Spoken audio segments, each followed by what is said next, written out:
are listening to the most original talk radio station anywhere. We are LA Talk Radio at latalkradio.com.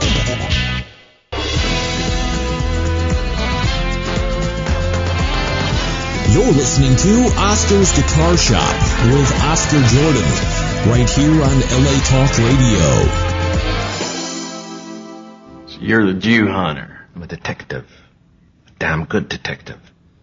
Finding people is my specialty, so naturally I worked for the Nazis finding people, and yes, some of them were Jews, but Jew hunter? Just a name that stuck. Well, you do have to admit, it is catchy.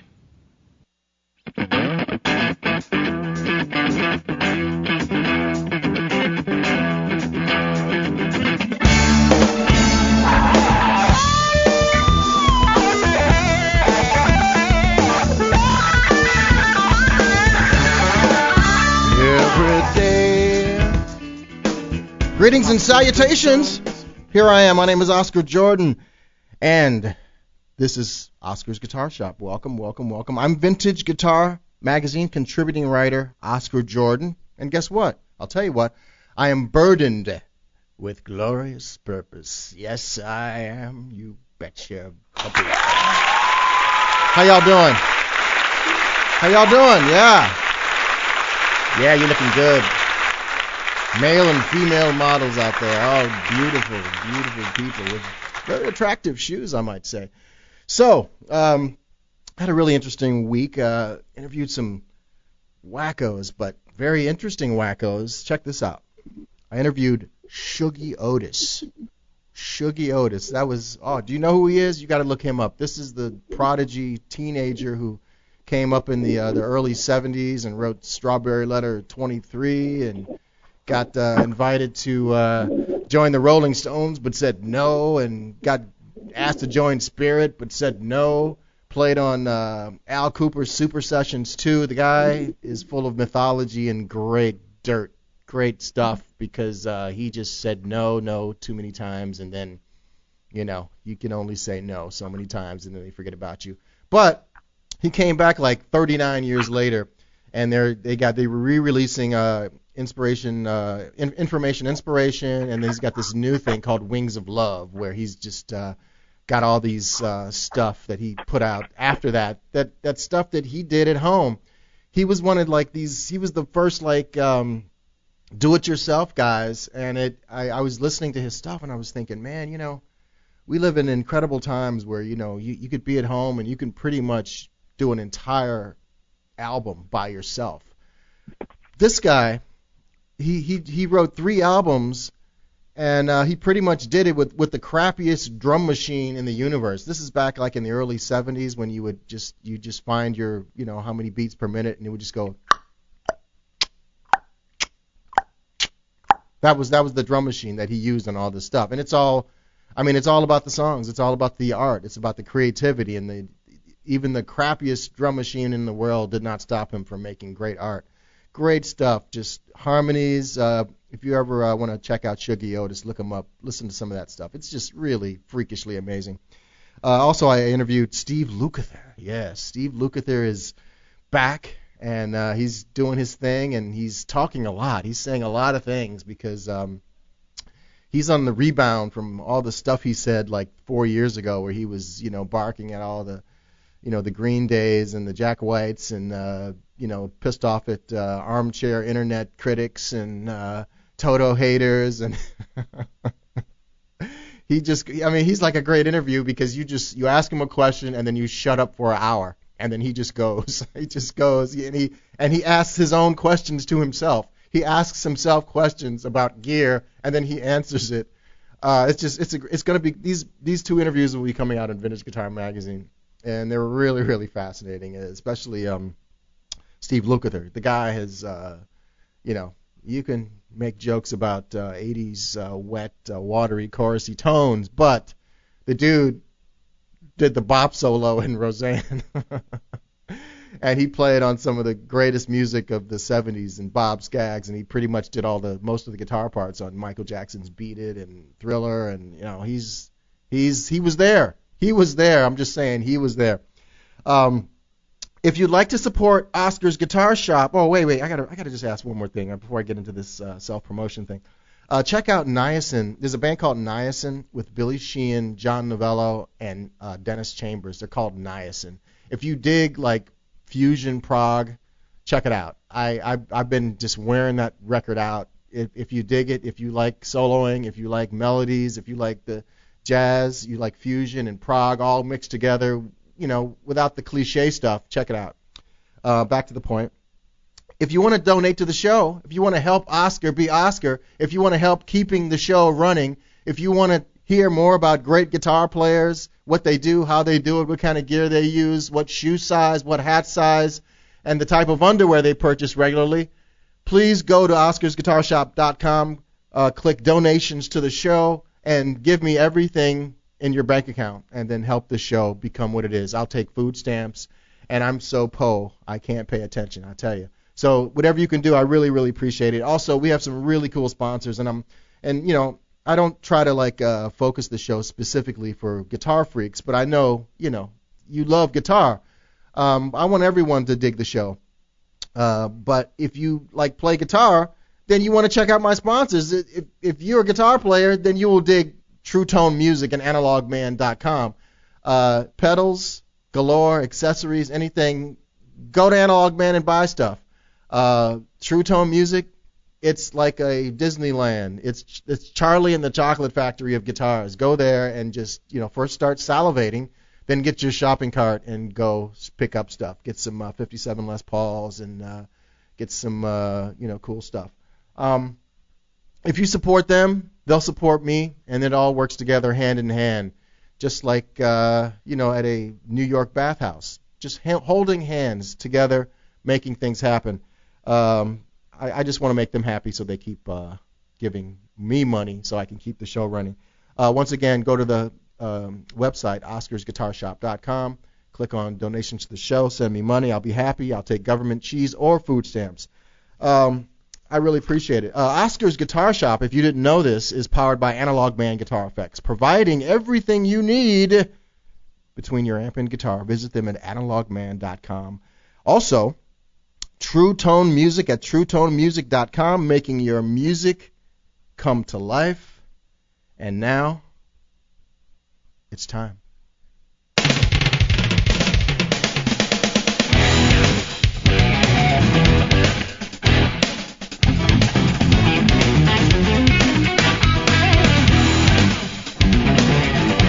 Name that tune, folks. I bet you can't name that tune, but I know I can.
Yeah.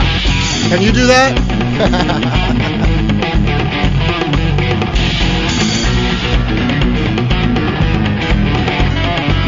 This is the title track from the album Tilt with Greg Howe and Richie Kotzen. Can you dig it?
Greg Howe continues to evolve and push his artistry into fresh territory. From his early years playing covers by Van Halen on the bar scene, Howe has emerged from the Shrapnel Records stable to become one of its most successful artists. Embracing the world of fusion, Howe has created a catalog that embraces his unique playing style and diverse musical interests. As a session cat, Howe has performed with Christina Aguilera, P. Diddy, Rihanna, Enrique Iglesias, Justin Timberlake, and Michael Jackson. With a stack of freakishly amazing solo records and collaborations with Richie Kotzen, Victor Wooten, Dennis Chambers, Jordan Rudess, and Jason Becker, Howe has returned to rock with a fiery four-piece band called Maragold. And he's here to tell us all about it. That is correct. Ladies and gentlemen, it is my pleasure to welcome the great Greg Howe. Hey, Greg. What's going on? How you doing, man? Doing great. I feel like I just one of the flattering intros I've ever had. Thank you so much. People love you, and I did not lie because I was correct. You have done amazing things. How do you do that? Thank you. I just feel very blessed, and I think someone had it in for me to make sure things were going to be really fun for my life. So that's how it happened. And that's what it's all about, having fun in your life, right? Absolutely. That's everything. That's right. So tell me, man, what's been going on lately? Well, the new band, Maragold, we just released the album Tuesday. Had a lot of pre-sale orders. You know, things are looking good. We're gearing up, getting ready to hit the road and gig as much as possible. So I'm pumped. This is probably the most excited I've been in a long time about a project. Just I think because it's such a departure from what I've been doing, and it's sort of like almost a return to where I came from. But with subsequent to having achieved a lot more knowledge and hopefully creative, abilities. So I'm pumped. Well, for people who don't know, tell us where you came from. Well, I grew up in New Jersey, small town called Washington, New Jersey, and then I lived in Pennsylvania right over the border pretty much all the way up until 2005, and then I moved to California, and recently in 2009 moved to Las Vegas. But, we did a lot of the club circuit. As soon as I got out of high school, my brother and I formed a band, and we were doing, covers by mostly rock bands, rock covers, and had a lot of success as a cover band. And then in 1988, I had submitted a demo to Shrapnel Records when Mike Barney had a column in Guitar Player magazine called Spotlight. And really did not expect to get chosen at all, didn't expect that I would even be featured as one of the 3 artists of the month that were, undiscovered artists of the month. But I did get featured, and then he also asked me if I'd come on board and sign with his label, which of course was exciting for me because at that point we had already showcased for major record labels trying to get a deal as a rock band. So I was just happy to get anybody to say yes. And that was really the beginning of my sort of recording artist career. So you basically got signed by Shrapnel before How To came along. How To was already playing, and you were trying to bring them with you, but you got signed as a solo artist, correct?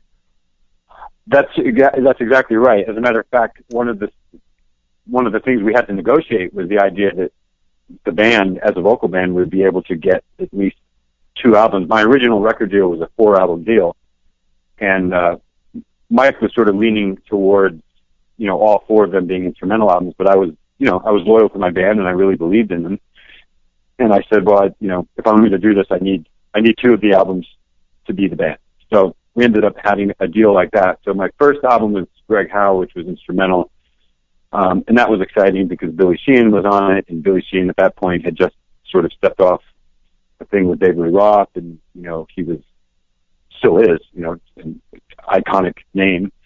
But that was great. We had Atma Anur on drums, and he was awesome.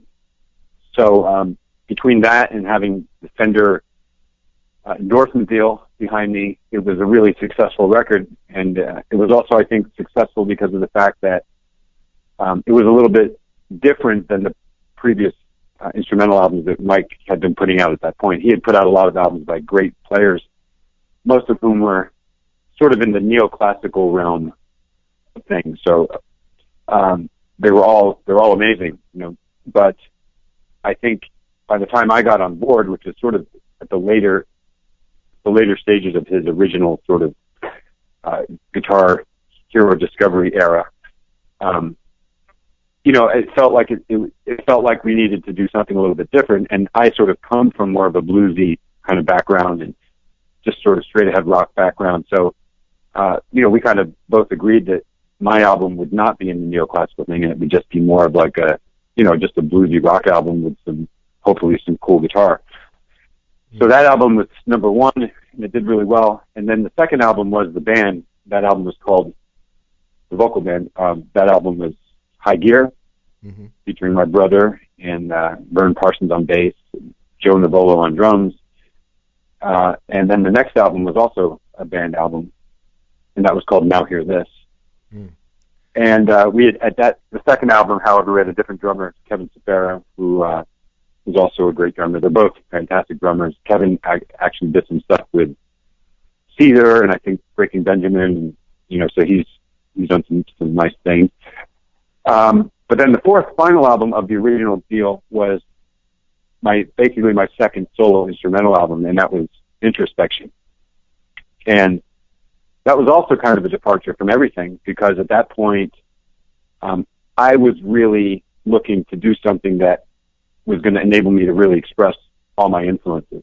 My first album was cool, but at the same time, it was important for us to stick with more of a heavy rock, you know, genre, and to keep the mood that way, because his label was very much associated with basically heavy, in-your-face rock guitar, you know, Racer X, you know, tons of Cowpine, and these guys that were just coming at it hardcore with you know, amazing, but, you know, heavy rock oriented stuff. And so my first album had to make sense within that. But by the time Introspection came along, you know, Shrapnel had expanded and they were doing some different things. He had a blues label, and, you know, he was open to some things that were a little bit more versatile in terms of genre. And I really had done so much listening to guys outside of the rock world. You know, my influences come from everywhere. So I had done tons of listening over the years to, you know, Larry Carlton, Pat Metheny, and George Benson, you know, Wes Montgomery, and all these guys that really had nothing to do with, you know, heavy rock with distortion and all that stuff. But I wanted some of those influences I wanted an opportunity to have some of those influences filter into my music. And just my, you know, inquiry into jazz. I'm not a jazz guitar player, but I've always loved listening to it, and just listening to it a lot has influenced my playing. So I wanted some of those influences to be heard, and I felt like Introspection was really kind of the first album that enabled me to really just do what I wanted to do without any boundaries or any restrictions. So that was really kind of the beginning of a new era of my career, because after that, I did a bunch of instrumental albums, you know, all throughout the 90s, which is really the bulk of where my instrumental career existed. Yeah, that first album is so different from the work that you did later on, and not only in production, which I know you have a thing about the production on the first record because it wasn't up to you, but the Introspection, I mean, is totally different than the first record. But yes. But interesting enough, now correct me if I'm wrong, because, you know, as you know, the internet is always right. Of course it is. Is Greg Howe, the first album, your most successful album sales-wise? I think so. Now, you know, at the risk of controversy, you never really know entirely what you are getting in terms of accounting from record labels. I'm not making any accusations here. I'm just saying that every now and then things seem a little funny. But that's my understanding. My understanding is that the first album was the biggest seller. Right. And it still remains the biggest seller, even though you're not a big fan of it. Is that true? Well, I like the songs. I'm proud of the record. I think it came out really good, and I think that as far as the songs go, and even Mike Varney was very, very he was very influential in terms of being a producer on that record. So he had a lot of input in terms of arrangements and pointing out how things could be better. He was there overseeing pretty much all of my guitar playing, and I really actually grew a lot through his influence because, he's been around some of the greatest guitarists in the world, and he's worked directly with them. So he had insight that, for me at that time, especially being as young as I was, ended up being very helpful. So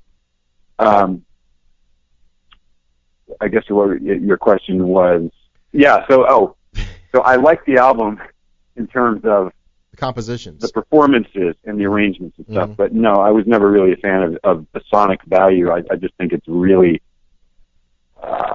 just really almost the exact opposite of what I tend to like. It's really got a lot of reverb going on all over the drums. The drums, I think we were triggering stuff that to me sounds very fake. Right. Loses dynamics. I think the bass tone is pretty.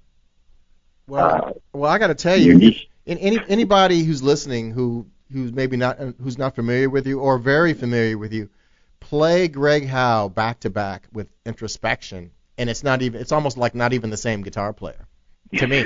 Because and I believe you were using Jason Becker's amp on that first record, right? I was because again, one of the things that was sort of being overstated was we got to make sure this is a rock album, make sure that it's got a rock aggressive delivery to it. And Jason had this modded Marshall that was there, and had more gain than anybody could ever need. And I figured, let me plug into that. That'll work. That'll do the trick. And it did. But surprisingly, Jason didn't use that particular amp when he recorded. Oh, wow. Yeah, that first record is very, very gainy. And then I actually saw you on one of the How To tours, on the How tours. Oh, okay. I think we've talked about that. But Introspection is such a departure, and then that kind of set the tone for the rest of your work. I mean, I think you went off you did some neoclassical stuff, I think on Ascend, I believe, and then did some other things. But you came back to this kind of funk fusion thing, which, I mean, it's just out of the box. I love it, and it seems like a more the fit it distinguishes you from other players. It really does. I mean, everyone will know. Oh, that's Greg Howe immediately. Right. That's what's great about it. I appreciate that very much, and that's always been honestly the highest compliment that I can ever receive, because I've never been, aside from maybe when I was 14, I've never had aspirations of being the greatest guitar player in the world. I always wanted to have something that people could hear 3 notes and go, that's Greg Howe. That was always really my goal. And so it's always a great feeling to hear people say that is the case. So, well, that definitely is the case. The other thing that I want to say about the Ascend album, because you had mentioned this, that is the one sort of album that I did that would probably reside under the prog rock or neoclassical category. That album sort of happened with a little bit of resistance on my part. What had happened is I had produced an album by an amazing keyboard player whose name is Vitaly Capri. Now, originally, I was hired to produce this album only, and the label, which was Shrapnel, was going to have a guitar player, some ripping guitar player, I think from Czechoslovakia or somewhere over there, Yugoslavia or Russia or somewhere, and then it was supposed to also be a bass player. So I was going to be the guy just working the console and just kind of making suggestions about arrangement and production. But as fate would have it in the world of indie labels, the guitar player could not make it and the bass player could not make it. So this was an album that went from a concept where I was going to be just sort of working the controls to being an album where I played guitar, I played the bass, I mixed it, I produced it, I recorded it at my house, and so I was a very big part of this album that Vitaly Capri did. And then that was released in Japan and did very, very well. So part of the idea was that I was getting a lot of requests from Japan that my new solo album come out and sort of have that same feel to it, and could we please have Vitaly on the album, because Vitaly became very popular right after that album. Well, he was already popular over there, but this album, jumped up his popularity even more, and the album sold really well over there. So their idea was to, I think, try to capitalize on that. And I was a little resistant because, to be honest with you, that's not really that music has never really been my thing. But, luckily I tend to be motivated by challenges, and since I had never done it before, the inspiration came from simply that. It came from the idea that, well, this isn't really my thing. However, it looks like there's a good marketing situation here. And also, since I've never done this before, maybe this would be a good opportunity for me to do something that I've never done. Because I tend to like that. I tend to like to jump into a situation that's normally out of my element, if you know what I mean. It's a really good record. I mean, I'm one of these sick, I like a lot of different things at the same time. I listen to big band and, Cuban folk music at the same time. I like a lot of things, and I like neoclassical stuff. And and for not really particularly enjoying that style, you just kicked the shit out of that record, man. I mean, it's just Thank you. I mean, all the bullet points of that style is there. Plus, it's got a lot of like nuance, and it's not just regurgitating on the fretboard. It's very musical. It's a very musical neoclassical record. Oh yeah, I appreciate that very much. I really do. That's huge for me, because sometimes when you're right in the middle of doing something that is unfamiliar territory, you kind of lose reference, and you're like, am I even doing this right? I don't even know. To be honest with you, midway through that record, I just was like, I don't even know if any of those kind of prog guys are going to dig this. All I know is I'm just going to continue doing, going down the road of making the best music I can and try to fit it within this genre. So I was a little bit skeptical about it, because I didn't, it was like I said, it was unfamiliar territory. But I'm really glad that I get the nod of approval from you. That's awesome. Because my opinion means everything it does. Because I know stuff. I know stuff. See, you're a great guitar player. So shucks. And very insightful. So I respect your opinion very much. Yeah, Greg Howe came to a gig of mine in Long Beach, and man, when you have Greg Howe come to your gig to watch you play, just sweaty palms, man. I had like a stack of towels wiping my palms, because I'm like, oh shit, Greg Howe's in the audience. Oh, hammer. Anyway, moving on. You're always changing, man. Your style is changing, and you're never one like some artists we know who just play the same thing for 40 years. You like to change things up a bit, and here is an example of when Greg Howe changes things up.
and gentlemen, Greg Howe continues to kick ass and take names, ladies and gentlemen. Greg, man, that was outstanding, man. How do you do that, man? And why do you want to be in a rock band again? What's that? I'm sorry? Why do you want to be in a rock band again? Oh, man, it's because it's just so much fun. It's just, first of all, I love vocals. And yeah. And now I have a vocalist who's one of my favorite singers. So to be in a band with, it's just a perfect situation for me. I love this. This is what I started out doing. Playing music that the goal for me has always been to try to connect with as many people as possible, and I don't just want to always be playing music for guitar aficionados. I want to, I'd like to think that my music can reach people that wouldn't know what a sweet picking exercise is. And so this is just a natural sort of transition for me at this point. I've done pretty much everything. I've pretty much said everything I have to say on the guitar as an instrumentalist. I don't really... So, you had mentioned earlier that I tend to change things up a lot. But for me, I need to do that because that's where the inspiration comes from. And even though a lot of guys will put the same type of record out over and over and over again, I don't have anything against that, and I don't think anything less of people like that. As a matter of fact, there's a certain part of me that kind of envies that, because you really get good at what you're doing when you do it for 20 years the same way. Unfortunately, I don't work that way, and if I start hearing myself sounding like something that reminds me of something I've already done, then it just tends to feel stale and stagnant to me. So I always have to challenge myself and move somewhere that resembles a little bit of uncharted territory for me. Yeah, well, this is definitely a new sound, and I love the guitar tone on this record, man. It's just, I've been wearing it out for a few weeks now, and I got a review that's coming out in Vintage Guitar Magazine, and then I have an interview with you coming out soon, and I just love it, man. What I like about it is I love the sound, and and I listen to a lot of music, and there's a lot of retro shit going on with people trying to be Led Zeppelin in 1972 in production, and I gotta have this Firebird with this setting, and I gotta have the oldest amps I could find. And Greg Howe, you're like fuck that, man. I'm just trying to make some good music, that's exactly right. And it's just straight ahead. Here's one of my favorite songs. Check this out. You'll probably remember this because you played on it.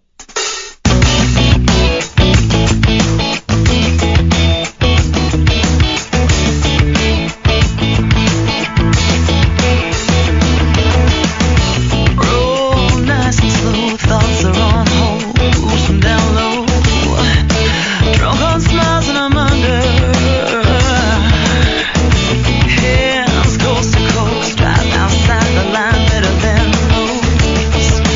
So no shine in the sun.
think so. You can see me, my lullaby. You ain't even seen me. Come on back, just one more thing. Never mind, baby. I'm just crazy. You can sing me, my lullaby.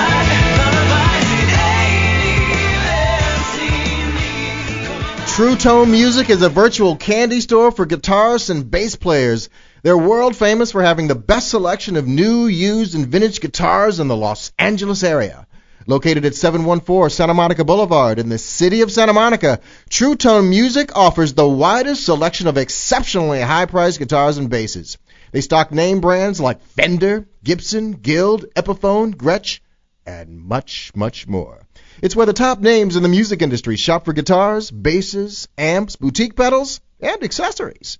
Whether you want to buy, sell, trade, get guitar lessons, or repairs, True Tone Music's super cool staff is there to make your dreams come true.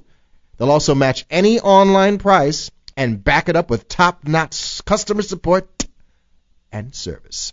Visit them online at TrueToneMusic.com or call 310-393-8232. That's 310-393-8232. Ask for Ken. Say, hey, Ken, Oscar sent me. Help me out. I need to buy a 57 Les Paul. Thank you very much. Hey, Greg, man, that is a great track, man. And you know what else is on the cool on the track is on the record, there's spots throughout where you're doing Digitech whammy pedal stuff. Yeah. Saturday Sun. The solo, basically the theme of the solo involves that pedal. As soon as I heard it, actually we tracked the vocals in Pennsylvania at a place called Thermal Studios, and the guy who owns the studio had one of those pedals there, and turned me onto it, and I was like, as soon as I go home. Before I even get home, I'm stopping at a music store and I'm buying that thing. You should have went to True Tone Music to pick up your whammy pedal. I should have. I think Ken would have said, hey. Ken would have said, hey, I have a Digitech whammy pedal right here, and then you could have been buddies with Ken. Well, so what what I like about it is that there's the Tom Morello whammy whammy pedal usage, and Nevi does it, and Satch. You have the way you play with it melodically is very, very cool. I like what you did with it. Oh, thank you very much. I really appreciate it. The pedal is amazing. It's one of the most amazing pedals out there. I mean, I don't know if you have one, but it does so many other things besides just the sort of typical whammy thing.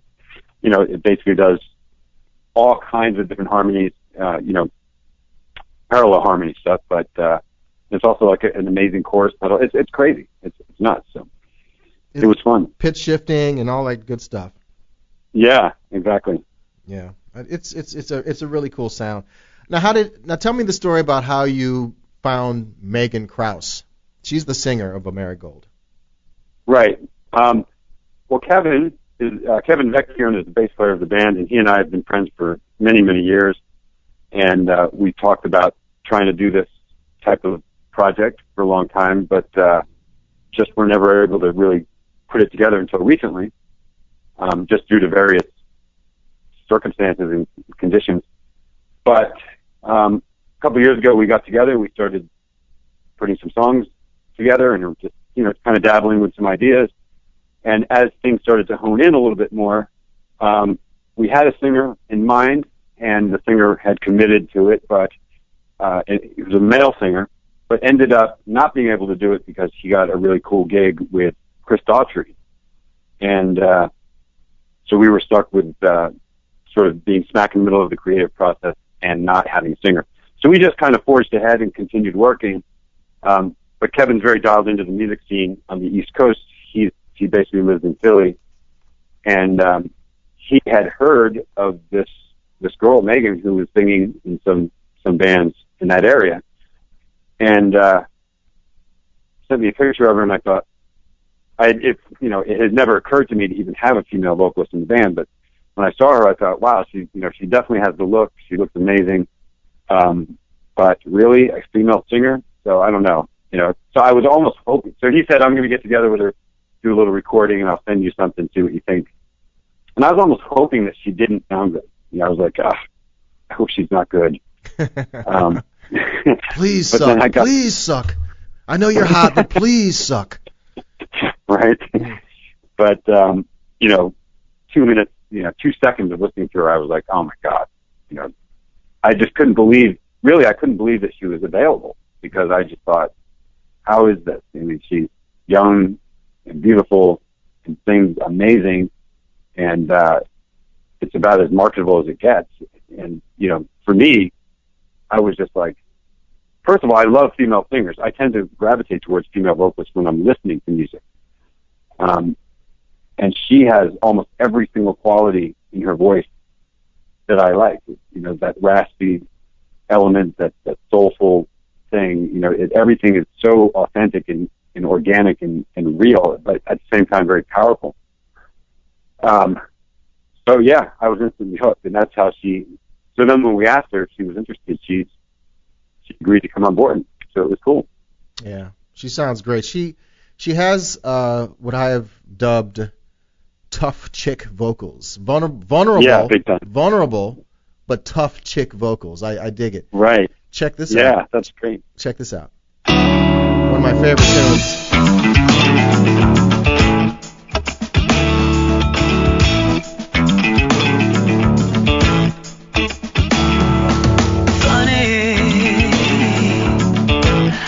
Saw Eden in the clouds, but when I turned around, the moon had lit it up and laid it down. Silly me, just another drive-by love. I barely saw it coming, baby, 'cause being blind is what I know. I might hold it together when it's clear that our time's come and gone, but sometimes I ain't that strong. So I cry, let it go, spinning off the could-be's, making way for new peace. So I cry, moving on. Sometimes the tears make the soul shine a brighter shade of love.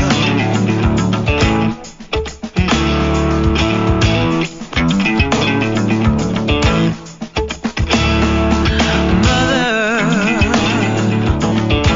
you just keep it to yourself. Around, I heard your song and sang something else.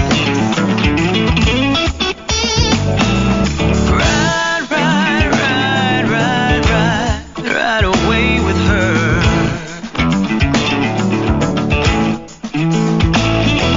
You might find the diamond shines, but cuts the hardest hearts that try to hold on. Together and clear while my mind is all wrong, and I'm just holding on.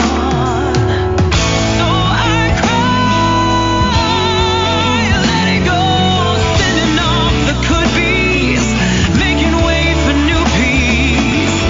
So I cry, moving on. Sometimes the tears make the soul shine a brighter shade.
If you truly care about your guitar tone, then you already know that Analog Man Guitar Effects makes the best stomp boxes in the world.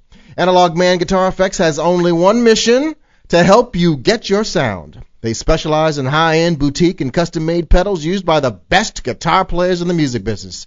They manufacture, modify, buy, sell, and repair vintage and new effects pedals, and their customer service is tops. Yes, it is. They're fuzz pedals, which I just got one. Overdrives, compressors, chorus pedals, boosters, and delay pedals are truly awesome and chock full of analog goodness. Visit Analog Man online at analogman.com and check out their huge selections of pedals and accessories. Once again, that's analogman.com, or go to the website and type in your coupon. Type in at the coupon JORDAN. That's my last name.